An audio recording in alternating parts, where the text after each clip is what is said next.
Hey Nick, we're just waiting on the recording starting. Cool. It's taking an awful long time to start recording though.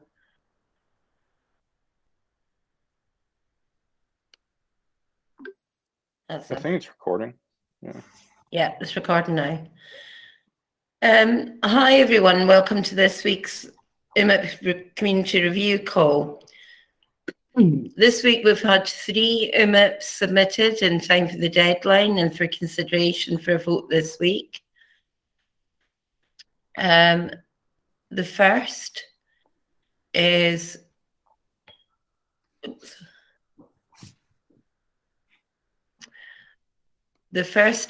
to add USPAC 5 EMP. The second one is to change the Skinny Optimistic Oracle to a new address, which is a contract upgrade. And the third one is add collateral type for Quartz and IBBTC. We're going to start with the add USPAC EMP, which is a price identifier. Would somebody like to introduce this?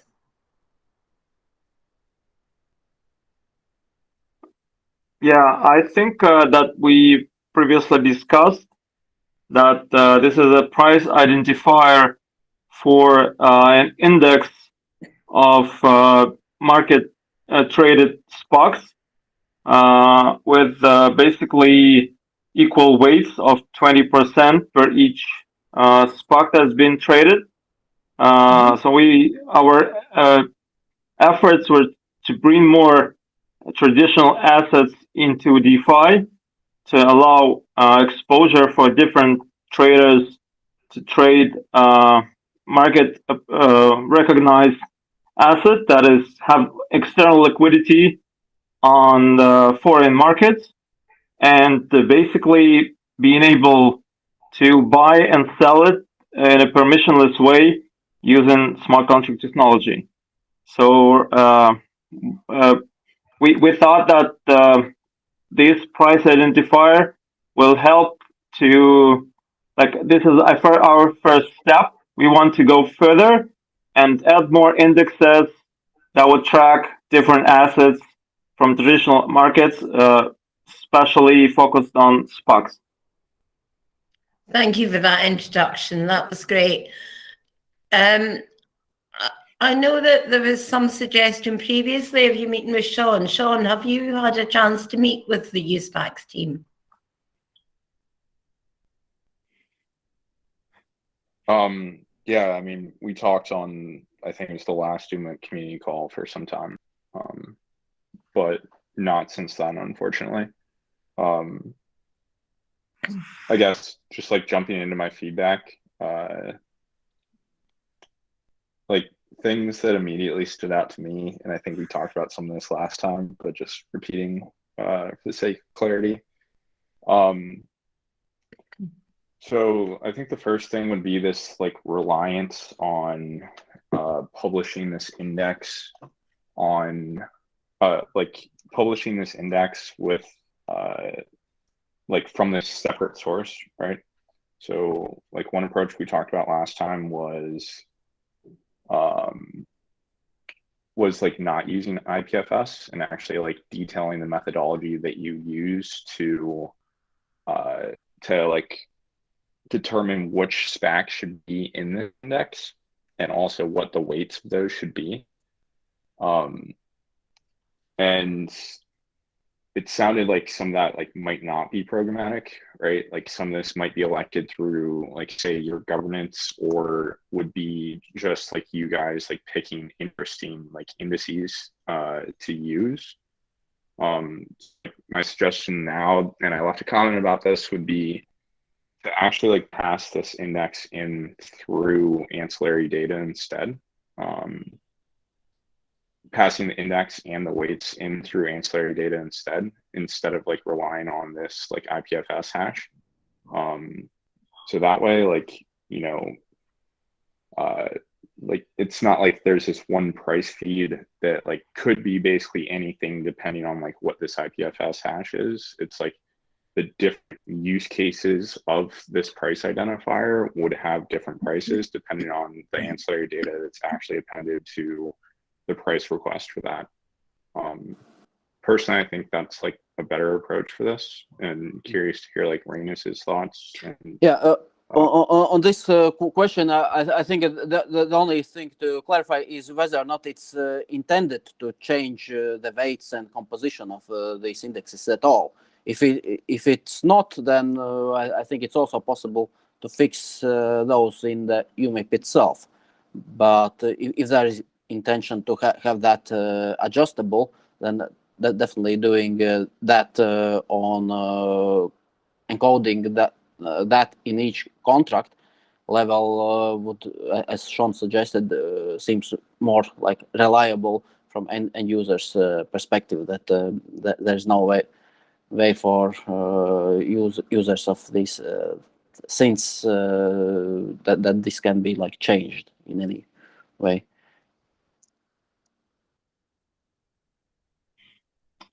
Yeah, but don't you think that changing IPFS hash and posting the logic and like methodological weights inside some file in IPFS would be reliable, or do you think that creates some additional risks?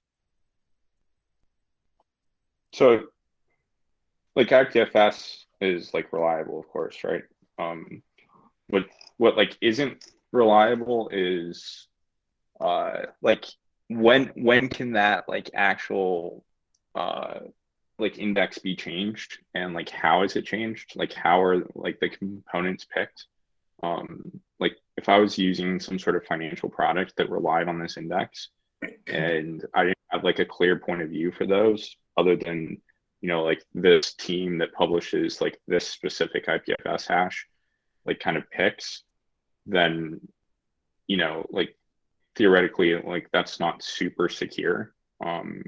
And like the price could just be basically changed to like, you know, align with kind of whatever components like is picked and like published in that IPFS hash. So it's more about just like picking what the components are beforehand, as opposed to like being able to change them on the fly in kind of like a permissionless manner. So how do you propose that those weights should be adjustable? If we want to change, for example, some weights in the index for some reason, what for example, like one of the assets just shooted up and kind of spoiled all the balancing inside the index. So basically, Yep. like 90% of that asset is like right now is one particular spot. How do you propose to adjust for that?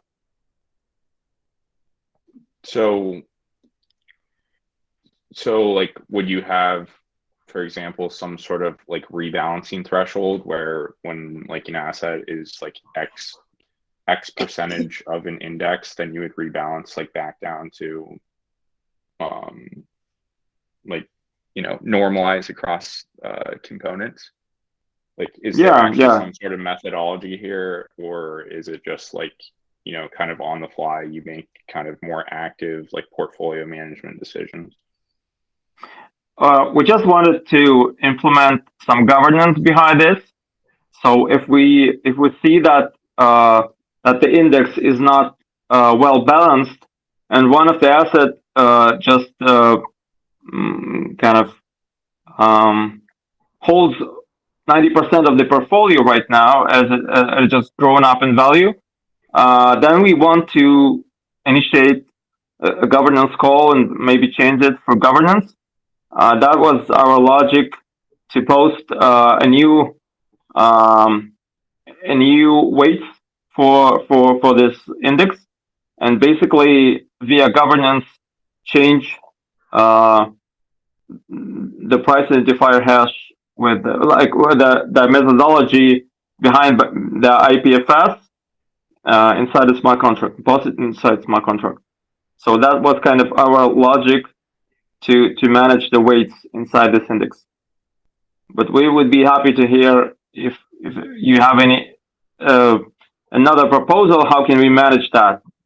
It's like if you have an index, you need to make sure that all assets inside this index are kind of well balanced. Can I ask if this governance would be on chain? We thought about using snapshot. So basically, getting the off-chain voting via snapshot, getting the result, post it online, and execute with changing the IPFS hash inside smart contract.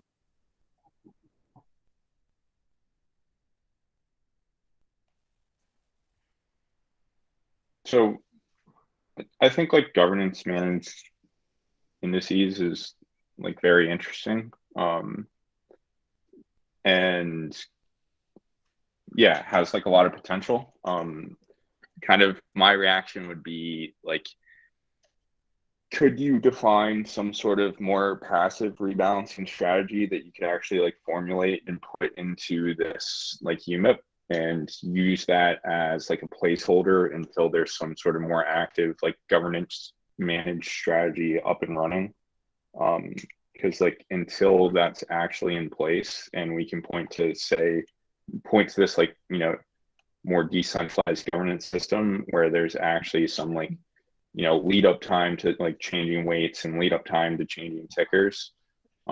It's difficult to like rely on a governance system that isn't like implemented yet. So like my reaction would be like, can we define like a more passive like rebalancing strategy first and use that as a stopgap until like an active governance system is up and running, and then we can, you know, propose a new price identifier that's like an actively managed version of this. Yeah, we can for sure. We can propose some methodology of changing the weights inside the index. That's not a hard thing to do. It's just it will be harder to rationalize this for other stakeholders and all the users of the platform.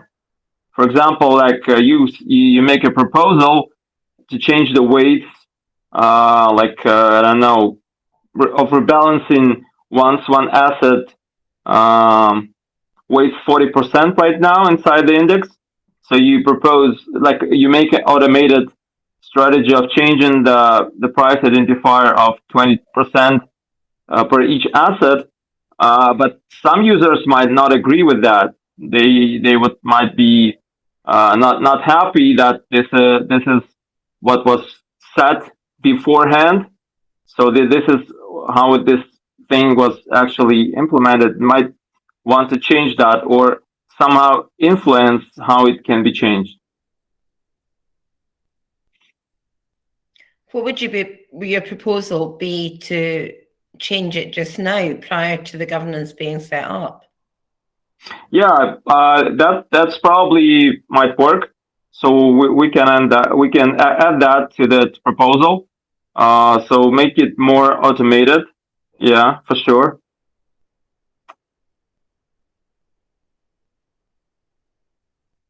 Yeah. So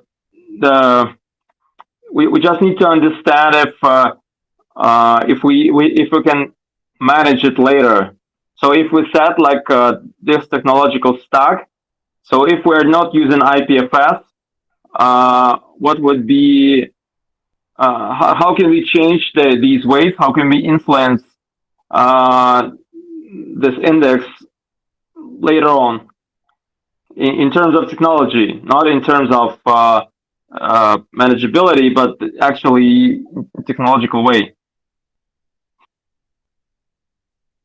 Do we need to run another UMIP in that sense if we want to change the weights inside the index or not? well, my suggestion was to define some sort of process for the weights to like rebalance just to like start off as a proof of concept. I kind of understand that, like, yeah, I do understand kind of what you're saying, where it's like sometimes people might want to like rebalance these things, even if there isn't, you know, necessarily like kind of a programmatic reason to do that. It's just like, you know, maybe there's like FUD around like a certain company or whatever, and like you don't actually want that as part of your index anymore. I think for right now, like either depends on like this type of UMIP contract you're going to use, but I think for right now you could like do what we suggested in terms of like passing the weights and the actual tickers in with ancillary data. Well, no, that doesn't work with changing it. Yeah, I think you would need like a new UMIP, or you could like pass it in with ancillary data and like migrate your like synthetic token somehow. Would be my reaction. Yeah, so this is kind of the hard way to do it. I mean, it's workable, of course. We can run another UMIP and run through for the another governance call. It's just that we wanted our governance system to be set in place as well. So Yeah, maybe later on, but at least provide some technological solution for that to be implemented later on. yeah. And just to be clear, your governance system is not in place currently, right? Yeah, so the tokens for the governance have not been issued yet. However, we understand how Snapshot can work for this, and basically help for others to kind of. So the hardest part here is the token distribution. So we wanted to distribute the tokens to the users and market makers that actually supply liquidity to the synthetic token and mint them inside the expiring multi contract. So that was kind of our rationale. And running the governance using the snapshot has not been too complicated. Kind of that's workable as we think.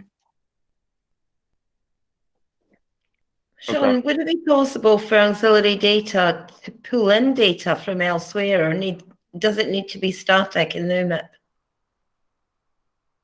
I mean, it works the same either way, right?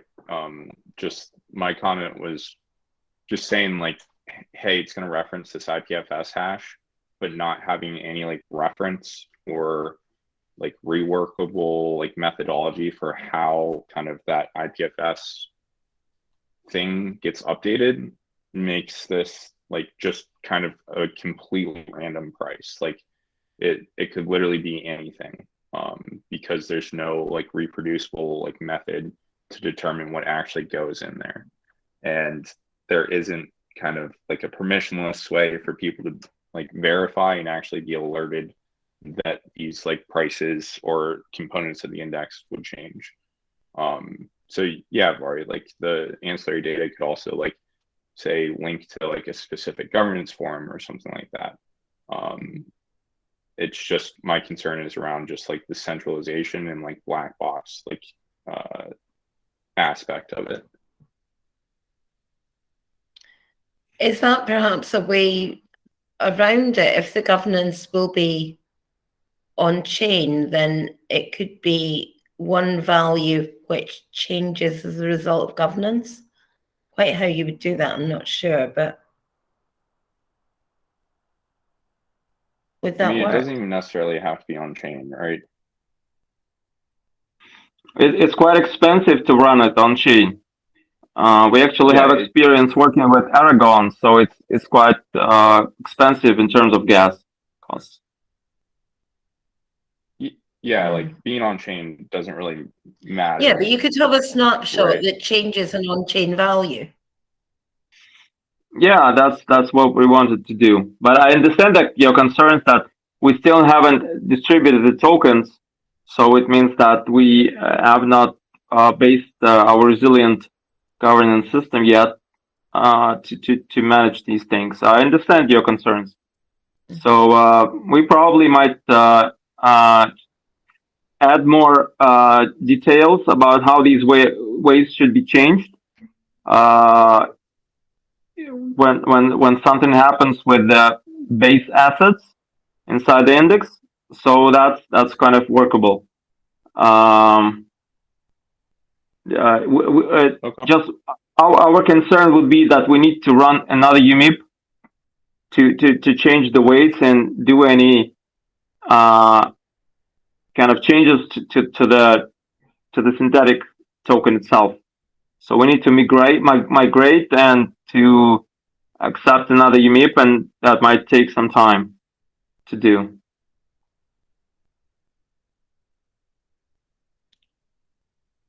Okay, cool. Well, There was, I mean, if you have like a reproducible methodology for how like the weights are like changed, right? Then you don't necessarily have to write another UMIP to like actually change the weights. Like if I can calculate it independently, and like the bot price feeds can calculate it independently and know like what the weight should be at any time without referencing some sort of like black box information, then like yeah, you definitely don't need to like write another UMIP at that time. You know what I mean? Okay. Also, Okay.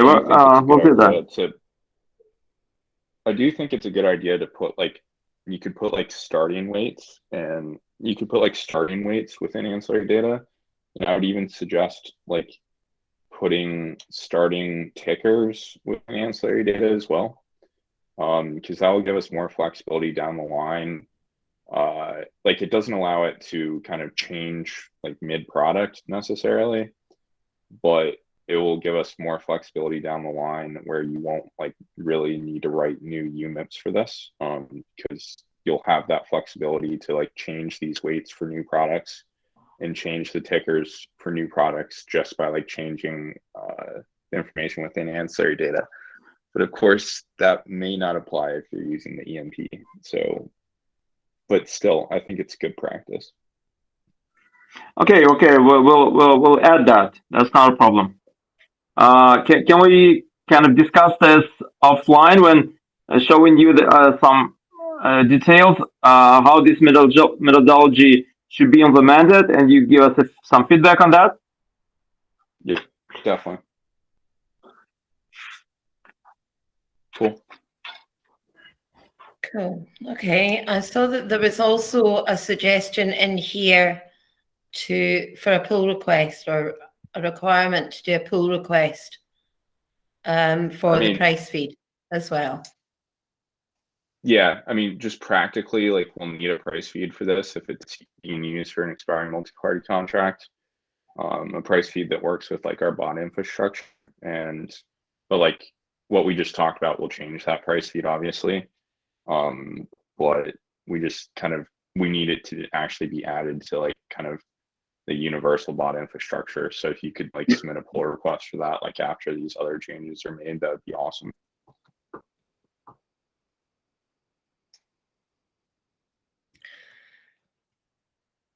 Cool. So you will meet at some point to discuss the finer details of the rebalancing.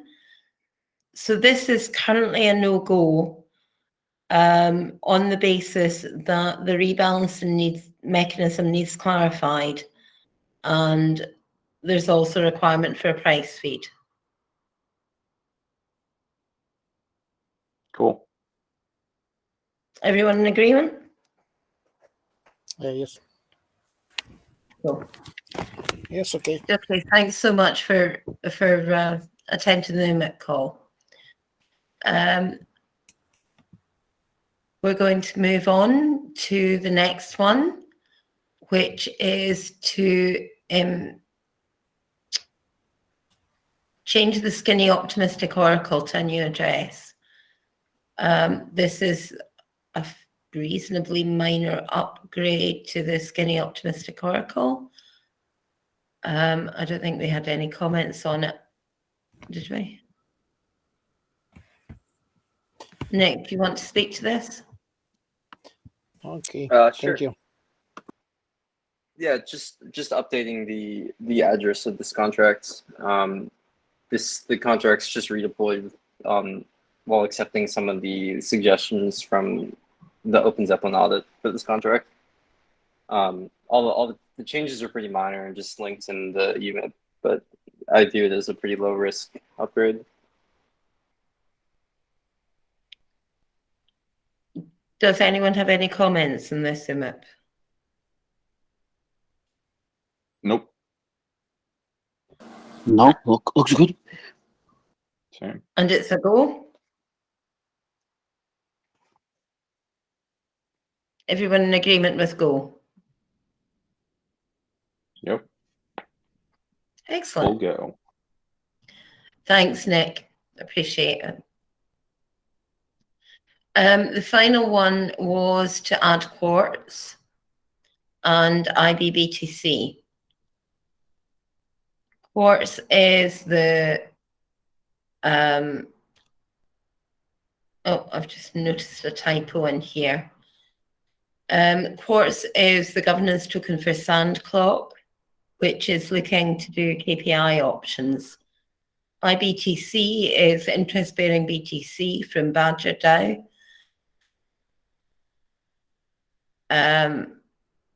Yeah, I can see actually there's a couple of typos and things in here that need a little bit of correcting. So for example, that needs removed.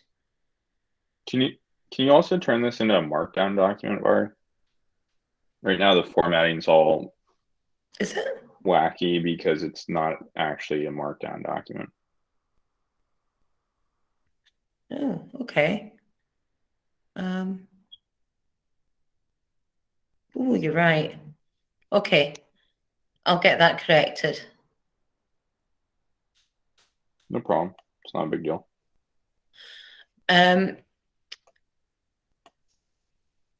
Apart from the error in the title and the kind of random IBTC contract address, is there any issues with adding this as collateral currencies? I know that Hexie left a message about the comment about the fact that the final fee for quartz is derived from its price in BSC. The quartz token is effectively not live on Ether mainnet.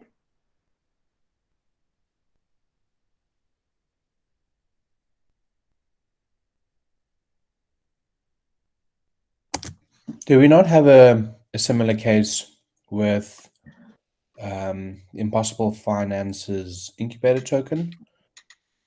Yes, we did.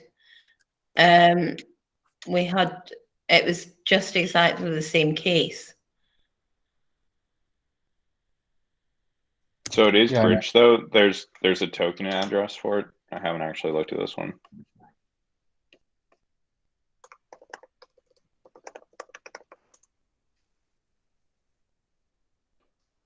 Yes. We have a bridge.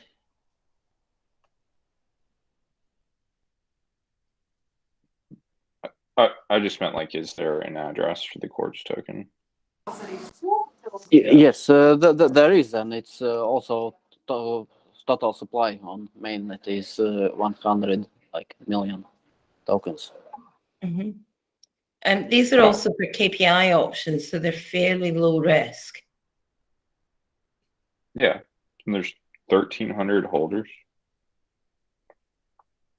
Oh, not really, but yeah, I agree with Chandler though. It's like similar, actually like less extreme than the token we voted in a couple weeks ago. So it seems fine to vote on.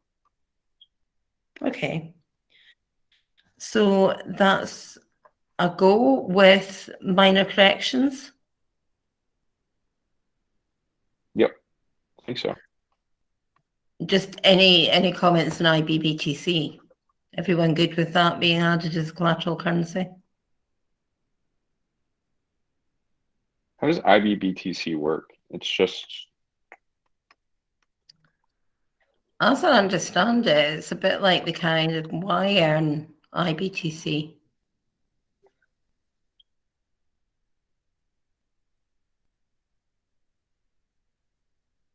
Doesn't rebase though, right? I'm pretty certain it doesn't.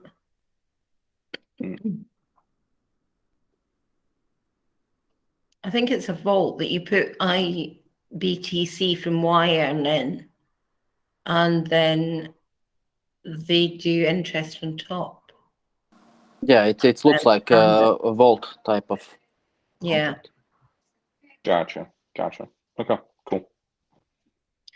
I mean, you've got smart contract risk on top of smart contract risk there, but you know. I mean, This is it's DeFi. DeFi. Nobody cares about smart contract risk.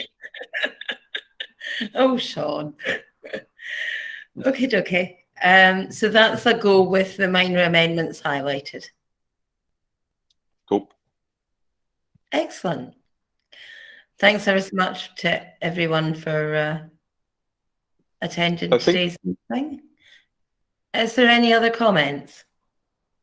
I think we had a couple of other things, right? Like there was going to be not something votable, but like an update to the is transfer valid? Is that what it's called? Is transfer valid?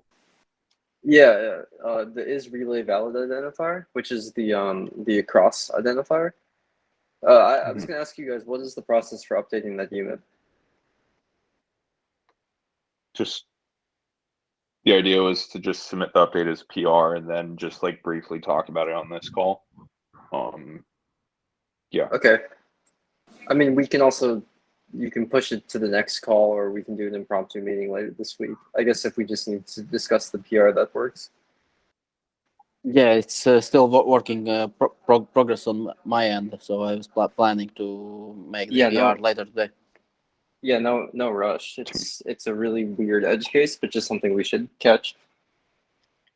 Is it something? Which is like perfectly fine, right? Because if it's like an edge case for an existing price identifier, then like we can come to soft consensus that it's like an edge case that should be addressed, right? Like, is it something that needs Rainis or Nick? Yes.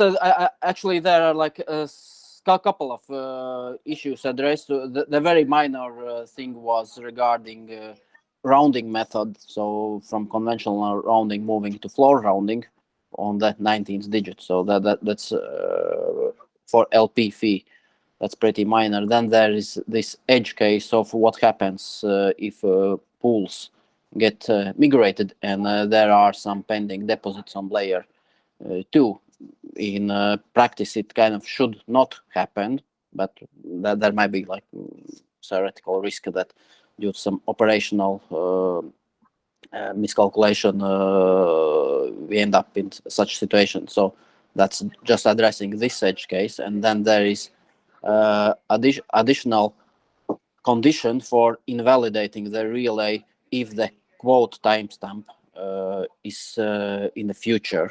So the relayers should like put relay the transaction only once the quote timestamp on the mainnet is reached, and should like wait before that, because otherwise there are ways to there is no deterministic way to calculate the LP fee otherwise, because the condition of utilization in the pool can change if that's the future timestamp from point of view of relay transaction. So these are like 3 issues that we need to address here.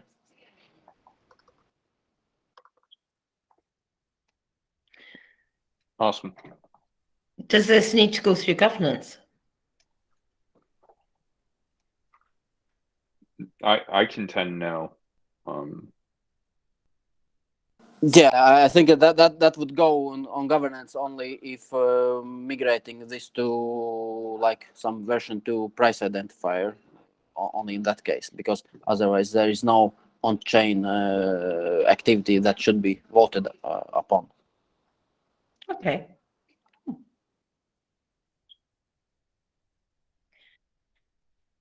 Excellent. Any other comments? And then Rainis, there's, I know like best practice wise, like we were looking to update like final fees sometime soon, but at least for like what token was it? Yell. Yeah, at least for Yell, like something was like very dramatically off, right? Are we Yes, still but going to update that this week, or do you not see it no, as no, urgent? that's separate UPP that would go before Wednesday. But it's not urgent like issue because the contracts are expiring in months, so we have like time before that. Cool. So maybe next week then. Yes, definitely. I plan to submit this PR by Wednesday. Super. Sweet. Excellent. If there's nothing else, thanks to everyone for turning up. Thank you, Var. Thank you all. See you all. All right, thank you. Bye.